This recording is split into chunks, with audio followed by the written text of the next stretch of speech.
Moraï Verabotai, Mazel Tov, 2 minutes, un petit Dvar Torah, c'est très important, on va expliquer pourquoi. On voit Baruch Hashem que là on est en train de faire une grande mitzvah qui s'appelle la mitzvah de Chanoukat Habayit. Chanoukat Habayit, si on cherche dans le Shulchan Aruch, ça n'existe pas. Ça n'existe pas. Dans les livres des lois juives, ça n'existe pas. D'accord? Si on cherche dans le Talmud, ça n'existe pas. Il y a une référence dans l'Yerushalmi, d'accord? Et dans la Torah, on nous parle que quelqu'un qui a acheté une maison, ou quelqu'un qui est en train de faire des travaux dans une maison, s'il n'a pas vécu 1 an dans sa maison, en cas de guerre, il rentrera chez lui pour habiter dans sa maison. Si c'est un jeune marié, il rentrera chez lui pour inaugurer sa maison pendant 1 an.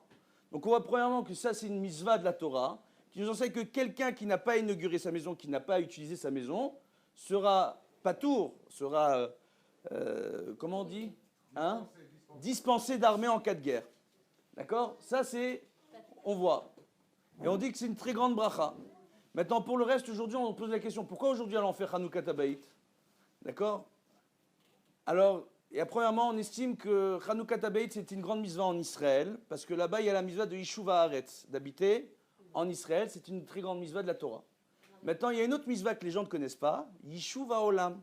Il y a une autre grande mitzvah qui est d'habiter dans le monde, de résider quelque part dans le monde, afin d'y sanctifier le nom de l'Éternel, de se comporter en bon juif, de mettre des mitzvot aux portes de la maison, d'envoyer les enfants à l'école juive, d'aller à la synagogue le Shabbat, les fêtes, et puis aussi la semaine, il y a 3 prières.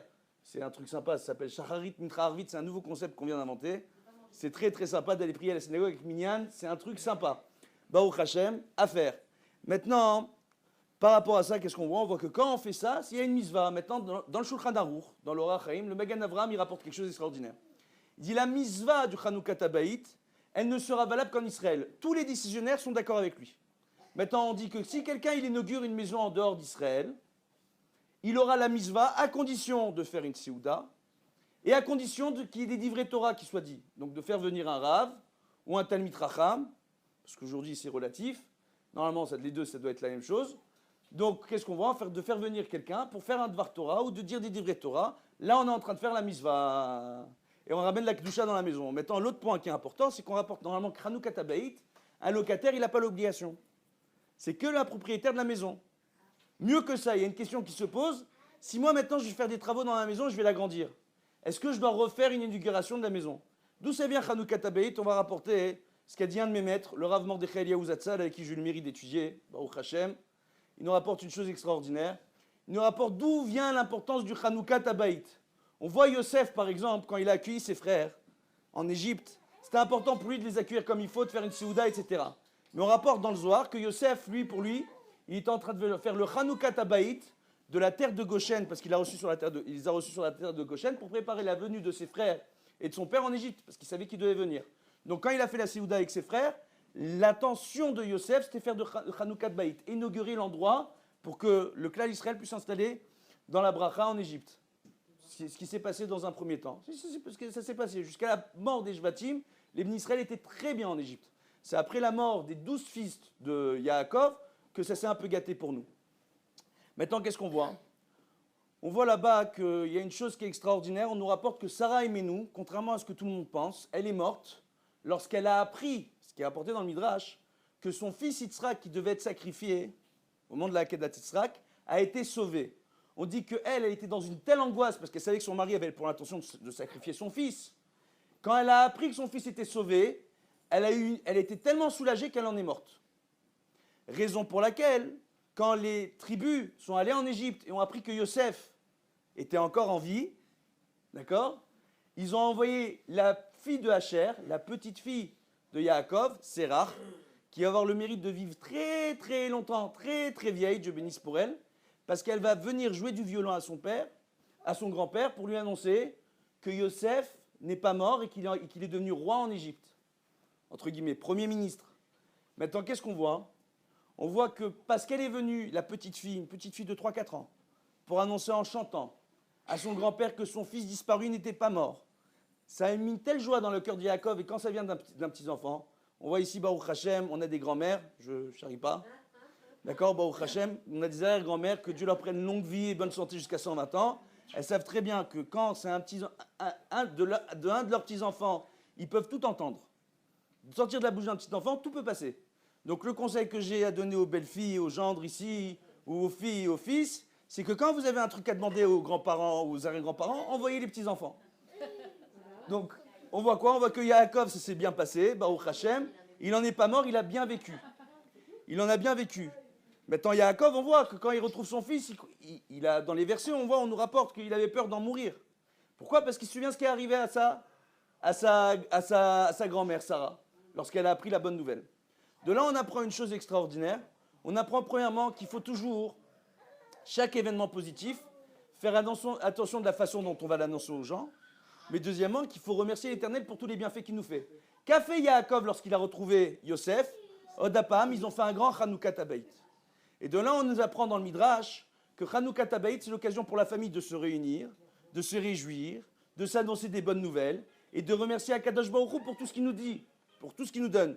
Le Tzitz Eliezer, je joue un peu le rabbin dans son shoot, nous rapporte que Ze'eli ve'anveu, c'est une misva d'embellir une misva. Il dit c'est quoi l'embellissement de la misva Hanoukat Habayit? C'est d'Afka, de faire une Siouda et de faire un Dvar Torah, raison pour laquelle même en Israël, ceux qui font Hanoukat Habayit, ils font la Siouda et le Dvar Torah. Pour le Shevet Alevi, le Rav Vosner, il nous rapporte que pour lui Hanoukat Habayit, c'est quand on pose uniquement les mizuzot, il n'y a pas besoin de Siouda, il n'y a pas besoin de Dvar Torah, chez nos frères Ashkenaz. Alors que nous, les Séfarades, on a pour habitude de faire le Divrei Torah, etc. Et je vais vous donner le secret. Vous savez pourquoi c'est quoi le secret? On voit que la misva Hanoukat Habayit, quand Shlomo HaMelech a dû inaugurer le Beth Amikdash, il a inauguré le Beth Amikdash le 9 Tishri. Quelqu'un peut me dire c'est quoi le 9 Tishri? C'est veille de quoi?